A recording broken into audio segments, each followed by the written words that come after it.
सरला बेटाचे महंत रामगिरी महाराज यांच्या उपस्थितीत हिंदू जनजागरण समितीकडून बांगलादेशातील हिंदूंच्या हक्कासाठी जिल्हाधिकारी कार्यालयासमोर आंदोलन करण्यात आले होते। यावेळी आंदोलक महिलांशी आमच्या प्रतिनिधींनी संवाद साधलाय, पाहूयात। सकल हिंदू समाजाच्या वतीने आज या ठिकाणी आंदोलन करण्यात आलेलं आहे। या ठिकाणी जे आंदोलन करण्यात आलेले, या आंदोलनाला रामगिरी महाराजांनी मार्गदर्शन केलेलं आहे। तर आपल्या सोबत काही या ठिकाणी आलेले जे हिंदू मोर्चातील सहभागी महिला आहे, आपण त्यांच्याशी चर्चा करणार आहोत की जो बांगलादेशामध्ये हिंदू अत्याचार होत आहे त्यांच्याबद्दल काय त्यांचं म्हणणं आहे, आपण जाणून घेऊया। काय सांगाल, सध्या बांगलादेशमध्ये हिंदू अत्याचार होत आहे आणि आज ते या ठिकाणी आंदोलन सुद्धा करण्यात आलेलं आहे, त्याचं मार्गदर्शन रामगिरी महाराजांनी केलेलं आहे आणि याबद्दल आपले काय मत आहे? खरं म्हणजे बांगलादेशमध्ये जे हिंदूंवर अनन्वित अत्याचार होत आहेत त्याचा अतिशय संताप येत आहे।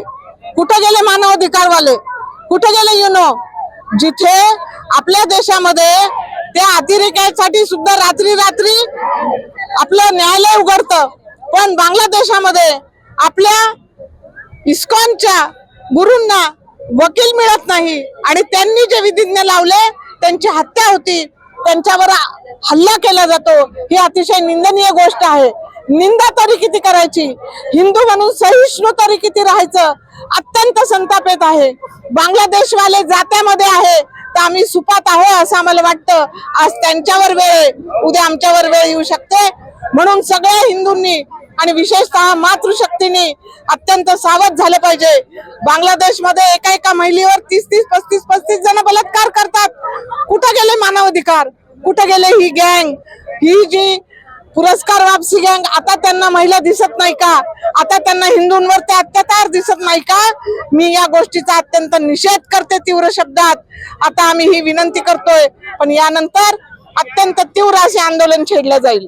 आपण बघितलं, आता सध्या मोर्चामध्ये आलेले आहेत, त्यांनी सांगितलं की आम्ही तीव्र आंदोलन छेडू। आपण पाहतात या महिलांच्या हातामध्ये पाकिस्तान को सबक सिखाया है, अब बांग्लादेश की बारी है, जिहादियों का अत्याचार नहीं सहेगा हिंदुस्तान, अशा प्रकारचे हे फलक त्यांनी हातात घेतलेले, बॅनर हातात घेतलेले आहे आणि अशा पद्धतीनं बांगलादेशाचा निषेध करत आहे। आणखी काही आपल्या सोबत या मोर्चाचे सहभागी आहेत महिला, त्यांच्याशी चर्चा। काय सांगाल आपण, आज मोर्चा झालेला आहे, काय वाटतं आपल्याला याबद्दल?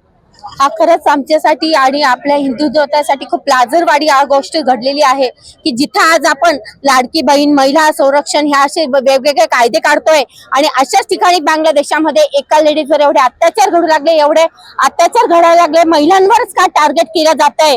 मी सरकारला आणि आम्ही सगळ्या हिंदूंना विनंती करेल की यांनी या गोष्टीचा विचार करावा आणि एक होऊन या सगळ्याला आपण सपोर्ट करावा आणि हा बांगलादेशात होणारा अत्याचार लवकरात लवकर संपवावा ही मी सगळ्यांना विनंती करते, सगळ्या हिंदू बांधवांनाही विनंती करते। आपण बघितलं की बांगलादेशामध्ये हिंदूवर अत्याचार होत आहे, महिलांवर सुद्धा अत्याचार होत आहे, तर हे अत्याचार कुठेतरी थांबवावे अशी मागणी या महिलांनी सुद्धा केली। आणखी काही महिला आहे, आपण काय सांगाल ताई, बांगलादेशामध्ये हिंदू अत्याचार होत आहे, महिलांवर अत्याचार कसं बघते याकडे आपण?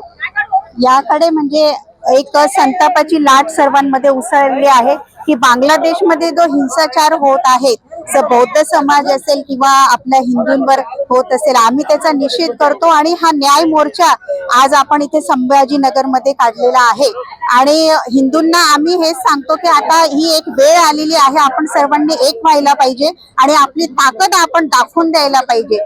आज महिलांवर तिथे अन्याय अत्याचार होत आहे आणि ही खूप चिंताजनक बाब आहे। येत्या काळामध्ये हिंदूंनी आता आपलं म्हणजे जे आहे की हिंदूंनी आता एक होऊन आपली ताकद दाखवून द्यायला पाहिजे। मी एवढंच यावेळेस सांगते। आपण बघितलं की या आंदोलनामध्ये या सहभागी महिला आहेत, त्यांनी सांगितलं की हिंदूंची ताकद आता यावेळी दाखवून द्यायला पाहिजे, एक है तो सेफ है असा सुद्धा नारा या ठिकाणी रामगिरी महाराजांनी दिला आहे। मी रवींद्र सुरकर, MC न्यूज, छत्रपती संभाजीनगर।